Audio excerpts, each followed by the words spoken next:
Hey, how's it going, everyone? I am back to read chapter 4 of The Thief of Always. I'm hoping you're liking it and that you're threading. You know how important that is. All right, guys, let's get started. This is chapter 4, and it's called A Death Between Seasons. Keep in mind with fantasy, there's a lot to think about. How the author chooses to title his chapters. Fantasy can change settings more than one, and that the settings, there's a lot of meaning behind each setting. So just be thinking. The sun came up to wake him soon after dawn. A straight white dart of light laid on his lids. He sat up with a start, wondering for a moment, what bed was this? What room? What house? Then his memories of the previous day returned, and he realized that he'd slept through from late afternoon to early morning. The rest had strengthened him. He felt energetic, and with a whoop of pleasure, he jumped out of bed and got dressed. The house was more welcoming than ever today. The flowers Mrs. Griffin had set on the table, and had set on every table and the sill, singing with color. The front door stood open, and sliding down the gleaming banisters, Harvey raced out onto the porch to inspect the morning. A surprise was waiting for him. The trees, which had been heavy with leaves the previous afternoon, had shed their canopies. There were new tiny buds on every branch and twig, as though this were the first day of spring. Another day, another dollar, said Wendell, ambling around the corner of the house. What does that mean? Said Harvey. It's what my father used to say all the time. Another day, another dollar. He's a banker, my dad. Wendell Hamilton II. And me, I'm Wendell Hamilton III? How did you know? Lucky guess. I'm Harvey. Yeah, I know. Do you like tree houses? I've never had one. Wendell pointed up to the tallest tree. There was a platform perched up amongst the branches with a house built upon it. I've been working up there for weeks, said Wendell, but I can't get it finished alone. You want to help? Sure, but I've got to eat something first. Go and eat, and I'll be around. Harvey headed back and found Mrs. Griffin setting out breakfast fit for a prince. There was milk spilt on the floor, and the cat, with the tail hooked like a question mark, was lapping it up. Clue Cat? He said. Yes, indeed, Mrs. Griffin said fondly. He's the wicked one. Clue Cat looked up, as if he knew he was being talked about, and then he jumped up onto the table and searched amongst the plates of pancakes and waffles for something more to eat. Remember, we met Blue Cat yesterday. Can he do whatever he likes? Harvey said, watching the cat snip at this and that. I mean, does anybody control him? Well, we all have somebody watching over us, don't we? Mrs. Griffin replied, whether we like it or not. Now eat. You've got some wonderful times ahead of you. Harvey didn't need a second invitation. He dug into his second meal at the Holiday House with even more appetite than he had the first, and then headed out to meet the day. And oh, what a day it was! The breeze was warm and smelt of the green scent of growing things. The perfect sky was full of swooping birds. He sauntered through the grass, his hands in his pockets, like the lord of all he surveyed, calling to Wendell as he approached the trees. Can I come up? If you've got a head for heights, Wendell dared him. The ladder creaked as he climbed, but he made the platform without missing a step. Wendell was impressed. Not bad for a new boy, he said. We had two kids here who couldn't even get halfway up. Where'd they go? Back home, I suppose. Kids come and go, you know. Harvey peered out through the branches upon which every bud was bursting. You can't see much, can you? He said. I mean, there's no sign of a town at all. Who cares, says Wendell. It's just gray out there anyway. And it's sunny here, Harvey said, staring down at the wall of misty stones that divided the grounds of the house from the outside world. How is that possible, guys? Think about all these descriptions of the setting. And also remember, you can go back and listen to again the read alouds that I've already done so far. Okay, how is that possible? Wendell's answer was the same. Who cares? He said. I don't know. Now we are going to start building, or what?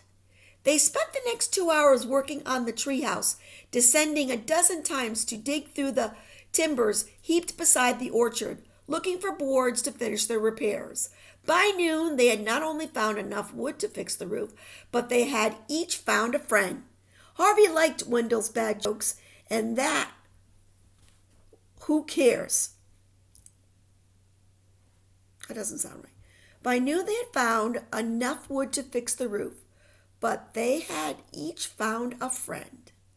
Harvey liked Wendell's bad jokes. And Wendell saying, who cares, found its way, he used to say it a lot, basically is what the author is saying.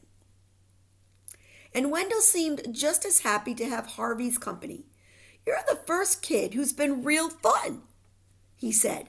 Well, what about Lulu? What about her? Isn't she any fun? She's okay. When I first arrived, Wendell admitted. I mean, she's been here for months. So she's kind of showed me the place. But she's gotten weird the last few days. I see her sometimes wandering around like she's sleepwalking, with a blank expression on her face. She's probably going crazy, Harvey said. Her brain's turning to mush. Do you know about that stuff? Wendell wanted to know, his face lighting up with a ghoulish delight. Of course I do, Harvey said. My dad's a surgeon. Wendell was most impressed by this, and for the next few minutes listened in gaping envy as Harvey told him about all the operations he'd seen. Skulls sawed open, legs cut off, feet sewn on where hands used to be, and a man with a boil on his behind that grew into a talking head. You swear? Said Wendell. I swear, said Harvey. That's so cool. All this talk brought on a fierce hunger, and Wendell's suggestion they climb down the ladder and wandered into the house to eat. What do you want to do this afternoon? He asked Harvey as they sat down at the table. It's going to be really hot. It always is. Is there anywhere we can swim? Wendell frowned. Well, yes, he said doubtfully. There's a lake around the other side of the house, but you won't like it much. Well, why not? The water's so deep you can't even see the bottom. Are there any fish? Oh, sure. Maybe we could catch some. Mrs. Griffin could cook them for us.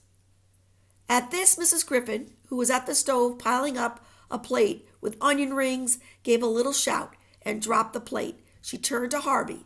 Her face was ashen. You don't want to do that, she said. Well, why not? Harvey replied. I thought I could do whatever I wanted.